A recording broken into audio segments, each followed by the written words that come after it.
Bienvenue sur Digital Media. Abonnez-vous et cliquez sur la cloche de notification pour ne pas rater nos futures vidéos. RCA. Scandale d'État, le gouvernement pris en flagrant délit de fabrication à grande échelle de faux vrais récépissés de cartes nationales d'identité. Bangui, République centrafricaine, incroyable, mais vrai.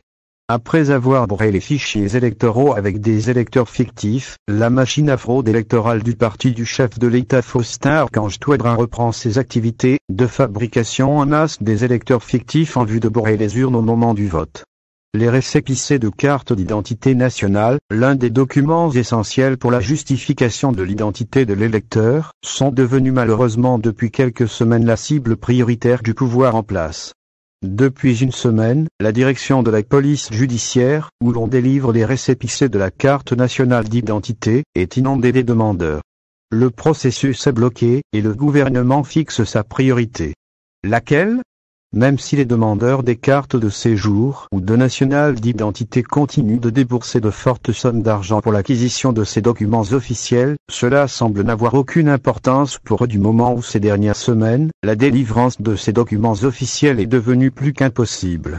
Selon des enquêtes menées au ministère de la Sécurité publique et à la direction de la police judiciaire, le gouvernement avait fixé sa priorité pour la délivrance des récépissés de la carte nationale d'identité, à savoir, n'établir en priorité les récépissés qu'aux noms à connotation musulmane. Ceci dit, pour le gouvernement, d'après leur sondage, les musulmans seraient plus nombreux à soutenir la politique du chef de l'État que les autres. Incroyable, mais vrai. Et ce n'est pas tout.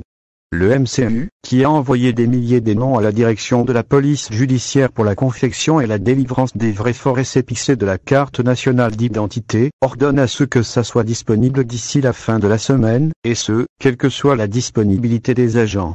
Ce qui a poussé les policiers de la DPJ à suspendre momentanément leur service au public jusqu'à vendredi.